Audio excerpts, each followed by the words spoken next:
बोलो विष्णु भगवान की जय। अर्थ श्री बृहस्पतिवार व्रत कथा।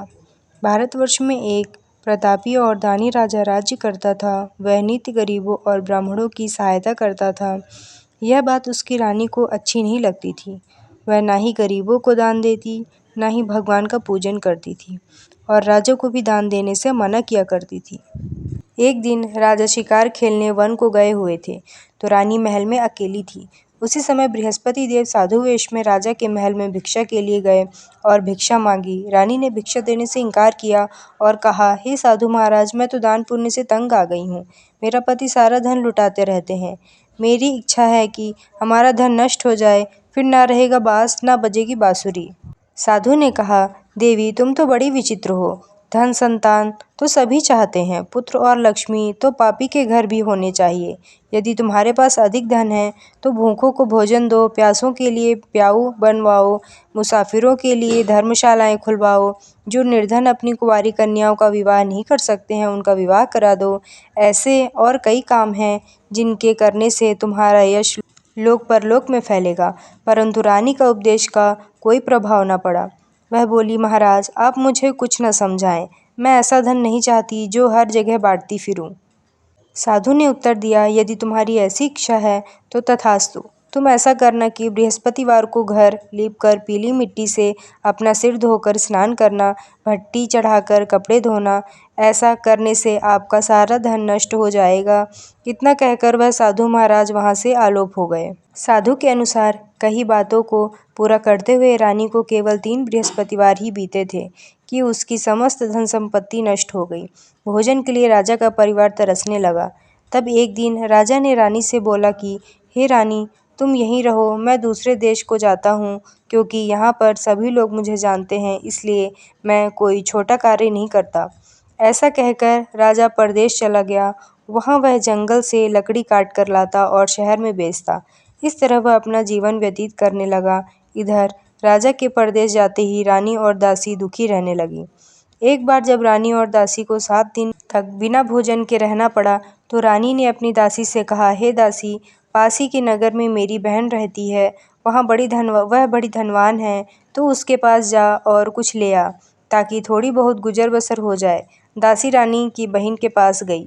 उस दिन गुरुवार था और रानी की बहन उस समय बृहस्पतिवार व्रत की कथा सुन रही थी। दासी ने रानी की बहन को अपनी रानी का संदेश दिया, लेकिन रानी की बड़ी बहन ने कोई उत्तर नहीं दिया। जब दासी को रानी की बहन से कोई उत्तर नहीं मिला तो वह बहुत दुखी हुई और उसे क्रोध भी आया। दासी ने वापस आकर रानी को सारी बात बता दी। सुनकर रानी ने अपने भाग्य को कोसा। उधर रानी की बहन ने सोचा कि मेरी बहन की दासी आई थी, परंतु मैं उससे नहीं बोली, इससे वह बहुत दुखी हुई होगी। कथा सुनकर और पूजन समाप्त करके वह अपनी बहन के घर आई और कहने लगी, हे बहन, मैं बृहस्पतिवार का व्रत कर रही थी। तुम्हारी दासी मेरे घर आई थी, परंतु जब तक कथा होती है तब ना तो उठते हैं और ना ही बोलते हैं, इसलिए मैं नहीं बोली। कहो दासी, क्यों गई थी? रानी बोली, बहन, तुमसे क्या छिपाऊं, हमारे घर में खाने तक को अनाज नहीं था। ऐसा कहते कहते रानी की आंखें भर आईं। उसने दासी समेत पिछले 7 दिनों से भूखे रहने तक की बात अपनी बहन को विस्तार पूर्वक सुना दी। रानी की बहन बोली, देखो बहन, भगवान बृहस्पति देव सबकी मनोकामना को पूर्ण करते हैं। देखो, शायद तुम्हारे घर में भी अनाज रखा हो। पहले तो रानी को विश्वास नहीं हुआ, पर बहन के आग्रह करने पर उसने अपनी दासी को अंदर भेजा तो उसे सचमुच अनाज से भरा एक घड़ा मिल गया। यह देखकर दासी को बड़ी हैरानी हुई। दासी रानी से कहने लगी, हे रानी, जब हमको भोजन नहीं मिलता तो हम व्रत ही तो करते हैं, इसलिए क्यों न इसे व्रत और कथा की विधि पूछ ली जाए, ताकि हम भी व्रत कर सकें। तब रानी ने अपनी बहन से बृहस्पतिवार व्रत के बारे में पूछा। उसकी बहन ने बताया, बृहस्पतिवार के व्रत में चने की दाल और मुनक्का से विष्णु भगवान का केले की जड़ में पूजन करें तथा दीपक जलाएं, व्रत कथा सुनें और पीला भोजन ही करें। इससे बृहस्पति देव प्रसन्न होते हैं। व्रत और पूजन की विधि बताकर रानी की बहन अपने घर को लौट गई। 7 दिन के बाद जब गुरुवार आया तो रानी और दासी ने व्रत रखा। घुड़साल में जाकर चना और गुड़ ले आई, फिर उससे केले की जड़ तथा विष्णु भगवान का पूजन किया। अब पीला भोजन कहाँ से आए, इस बात को लेकर दोनों बहुत दुखी थे। क्योंकि उन्होंने व्रत रखा था, इसलिए बृहस्पति देव उनसे प्रसन्न थे। इसलिए वे एक साथ साधारण व्यक्ति का रूप धारण कर 2 थालों में सुंदर पीला भोजन दासी को दे गए। भोजन पाकर दासी प्रसन्न हुई और फिर रानी के साथ मिलकर भोजन ग्रहण किया। उसके बाद वे सभी गुरुवार को व्रत और पूजन करने लगीं। बृहस्पतिवार भगवान की कृपा से उनके पास फिर से धन संपत्ति आ गई, परंतु रानी फिर से पहले की तरह आलस्य करने लगी। तब दासी बोली, देखो रानी, तुम पहले भी इस प्रकार आलस्य करती थी। तुम्हें धन रखने में कष्ट होता था, इस कारण सभी धन नष्ट हो गया, और अब जब भगवान बृहस्पति की कृपा से धन मिला है तो तुम्हें फिर से आलस्य होता है। रानी को समझाते हुए दासी कहती है कि बड़ी मुसीबतों के बाद हमने यह धन पाया है, इसलिए हमें दान पुण्य करना चाहिए, भूखे मनुष्यों को भोजन कराना चाहिए और धन को शुभ कार्यों में खर्च करना चाहिए, जिससे तुम्हारे कुल का यश बढ़ेगा, स्वर्ग की प्राप्ति होगी और पितृ प्रसन्न होंगे। दासी की बात मानकर रानी अपना धन शुभ कार्यों में खर्च करने लगी, जिससे पूरे नगर में उसका यश फैलने लगा। बृहस्पतिवार व्रत कथा के बाद श्रद्धा के साथ आरती की जानी चाहिए। इसके बाद प्रसाद बांटकर उसे ग्रहण करना चाहिए। एक दिन राजा दुखी होकर जंगल में एक पेड़ के नीचे आसन जमाकर बैठ गया। वहीं अपनी दशा को याद करते व्याकुल होने लगा। बृहस्पतिवार का दिन था। एकाएक उसने देखा कि निर्जन वन में एक साधु प्रकट हुए। वह साधु वेश में स्वयं बृहस्पति देवता थे। लकड़हारे के सामने आकर बोले, हे लकड़हारे, तुम सुनसान जंगल में तू चिंतामग्न क्यों बैठा है? लकड़हारे ने दोनों हाथ जोड़कर प्रणाम किया और उत्तर दिया, महात्मा जी, आप सब कुछ जानते हैं, मैं क्या कहूँ? यह कहकर रोने लगा और साधु को अपनी आत्मकथा सुनाई। महात्मा जी ने कहा, तुम्हारी स्त्री ने बृहस्पति के दिन बृहस्पति भगवान का निरादर किया है, जिसके कारण रुष्ट होकर उन्होंने तुम्हें यह दशा दे दी। अब तुम चिंता को दूर करके मेरे कहने पर चलो तो तुम्हारे सब कष्ट दूर हो जाएंगे और भगवान पहले से भी अधिक संपत्ति देंगे। तुम बृहस्पति के दिन कथा किया करो, 2 पैसे के चने मुनक्का लाकर उनका प्रसाद बनाओ और शुद्ध जल से लोटे में शक्कर मिलाकर अमृत तैयार करो। कथा के पश्चात अपने सारे परिवार को सुनने वाले प्रेमियों में अमृत व प्रसाद बांटकर आप भी ग्रहण करो। ऐसा करने से भगवान तुम्हारी सब मनोकामनाएं पूरी करेंगे। साधु के ऐसे वचन सुनकर लकड़हारा बोला, हे प्रभु, मुझे लकड़ी बेचकर इतना पैसा नहीं मिलता जिससे भोजन में उपरांत कुछ बचा सकूं। मैंने रात्रि में अपनी स्त्री को व्याकुल देखा है। मेरे पास कुछ भी नहीं है जिससे मैं उसकी खबर मंगा सकूं। साधु ने कहा, हे लकड़हारे, तुम किसी बात की चिंता मत करो। बृहस्पति के दिन तुम रोजाना की तरह लकड़ियां लेकर शहर को जाओ। तुमको रोज से दुगना धन प्राप्त होगा। इससे तुम भली भांति भोजन कर लोगे तथा बृहस्पति देव की पूजा का सामान भी आ जाएगा। इतना कहकर साधु अंतर्ध्यान हो गए। धीरे धीरे समय व्यतीत होने पर फिर वही बृहस्पतिवार का दिन आया। लकड़हारा जंगल से लकड़ी काटकर किसी शहर में बेचने गया। उसे उस दिन और दिन से अधिक पैसा मिला। राजा चना गुड़ आदि लाकर गुरुवार का व्रत किया। उस दिन से उसके सभी क्लेश दूर हुए। परंतु जब दोबारा गुरुवार का दिन आया तो बृहस्पतिवार का व्रत करना भूल गया। इस कारण बृहस्पति भगवान नाराज हो गए। उस दिन उस नगर में राजा ने विशाल यज्ञ का आयोजन किया था तथा शहर में यह घोषणा करा दी कि कोई भी मनुष्य अपने घर में भोजन न बनाए व आग जलावे, समस्त जनता मेरे यहाँ भोजन करने आवे। इस आज्ञा को जो न मानेगा उसे फांसी की सजा दी जाएगी। इस तरह की घोषणा संपूर्ण नगर में करवा दी गई।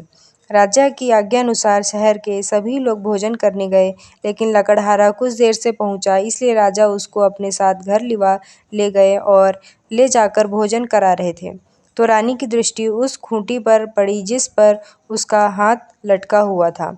वह वहां पर दिखाई नहीं दिया। रानी ने निश्चय किया कि मेरा हार इस मनुष्य ने चुरा लिया है। उसी समय सिपाहियों को बुलाकर उसको कारागार में डलवा दिया।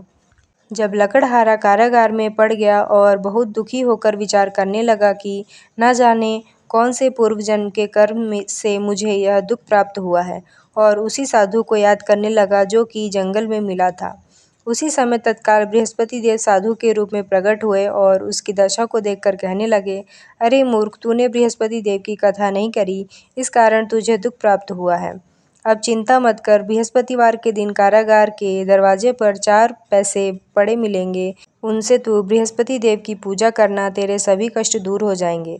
बृहस्पति के दिन उसे 4 पैसे मिले। लकड़हारे ने कथा कही। उसी रात्रि को बृहस्पति देव ने उस नगर के राजा को स्वप्न में कहा, हे राजा, तुमने जिस आदमी को कारागार में बंद कर दिया है वह निर्दोष है। वह राजा है, उसे छोड़ देना। रानी का हार उसी खूंटी पर लटका है, अगर तू ऐसा नहीं करेगा तो मैं तेरे राज्य को नष्ट कर दूंगा। इस तरह रात्रि के स्वप्न को देखकर राजा प्रातःकाल उठा और खूंटी पर हार देखकर लकड़हारे को बुलाकर क्षमा मांगी तथा लकड़हारे को योग्य सुंदर वस्त्र आभूषण देकर विदा कर दिया। बृहस्पति देव की आज्ञा अनुसार लकड़हारा अपने नगर को चल दिया। राजा जब अपने नगर के निकट पहुंचा तो उसे बड़ा आश्चर्य हुआ। नगर में पहले से अधिक बाग, तालाब, कुएं तथा बहुत सी धर्मशाला, मंदिर आदि बन गई हैं। राजा ने पूछा, यह किसका बाग और धर्मशाला है? तब नगर के सब लोग कहने लगे, यह सब रानी और बांदी के हैं। तो राजा को आश्चर्य हुआ और गुस्सा भी आया। जब रानी ने यह खबर सुनी कि राजा आ रहे हैं तो उन्होंने बांदी से कहा कि हे दासी, देख राजा हमको कितनी बुरी हालत में छोड़ गए थे। हमारी ऐसी हालत देखकर वह लौट न जाएं, इसलिए तू दरवाजे पर खड़ी हो जा।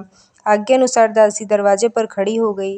राजा आए तो उन्हें अपने साथ लिवा लाई। तब राजा ने क्रोध करके अपनी रानी से पूछा कि यह धन तुम्हें कैसे प्राप्त हुआ? तब उन्होंने कहा, हमें यह सब धन बृहस्पति देव के इस व्रत के प्रभाव से प्राप्त हुआ है। राजा ने निश्चय किया कि 7 रोज बाद जो सभी बृहस्पति देव का पूजन करते हैं, परंतु मैं प्रतिदिन में 3 बार कहानी तथा रोज व्रत किया करूँगा। अब हर समय राजा के दुपट्टे में चने की दाल बंधी रहती तथा दिन में 3 बार कहानी कहता। एक रोज राजा ने विचार किया कि चलो अपनी बहन के यहाँ हो आए। इस तरह निश्चय कर राजा घोड़े पर सवार हो अपनी बहन के यहाँ को चलने लगा। मार्ग में उसने देखा कि कुछ आदमी एक मुर्दे को लिए जा रहे हैं। उन्हें रोककर राजा कहने लगा, अरे भाइयों, मेरी बृहस्पति देव की कथा सुन लो। वे बोले, लो, हमारा तो आदमी मर गया है, इसको अपनी कथा की पड़ी है। परंतु कुछ आदमी बोले, अच्छा कहो, हम तुम्हारी कथा भी सुनेंगे। राजा ने दाल निकाली और जब कथा आधी हुई तो मुर्दा हिलने लग गया और जब कथा समाप्त हो गई तो राम राम करके मनुष्य उठकर खड़ा हो गया। आगे मार्ग में उसे एक किसान खेत में हल चलाता मिला। राजा ने उसे देख और उससे बोला, अरे भैया, तुम मेरी बृहस्पतिवार की कथा सुन लो। किसान बोला, जब तक मैं तेरी कथा सुनूंगा तब तक 4 हरया जोत लूंगा। जा अपनी कथा किसी और को सुनाना।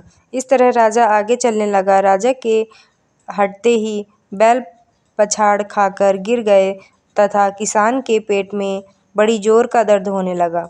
उस समय उसकी माँ रोटी लेकर आई। उसने जब यह देखा तो अपने पुत्र से सब हाल पूछा और बेटे ने सभी हाल कह दिया। तो बुढ़िया दौड़ी दौड़ी उस घुड़सवार के पास गई और उससे बोली कि मैं तेरी कथा सुनूंगी, तू अपनी कथा मेरे खेत पर चलकर ही कहना। राजा ने बुढ़िया के खेत पर जाकर कथा कही, जिसके सुनते ही वह बैल उठ खड़ा हुआ तथा किसान के पेट का दर्द भी बंद हो गया। राजा अपनी बहन के घर पहुंचा। बहन ने भाई की खूब मेहमानी की। दूसरे रोज प्रातःकाल राजा जगा तो वह देखने लगा कि सब लोग भोजन कर रहे हैं। राजा ने अपनी बहन से कहा, ऐसा कोई मनुष्य है जिसने भोजन नहीं किया हो? मेरी बृहस्पतिवार की कथा सुन ले। बहन बोली, हे भैया, यह देश ऐसा ही है कि पहले यहाँ लोग भोजन करते हैं, बाद में अन्य काम करते हैं।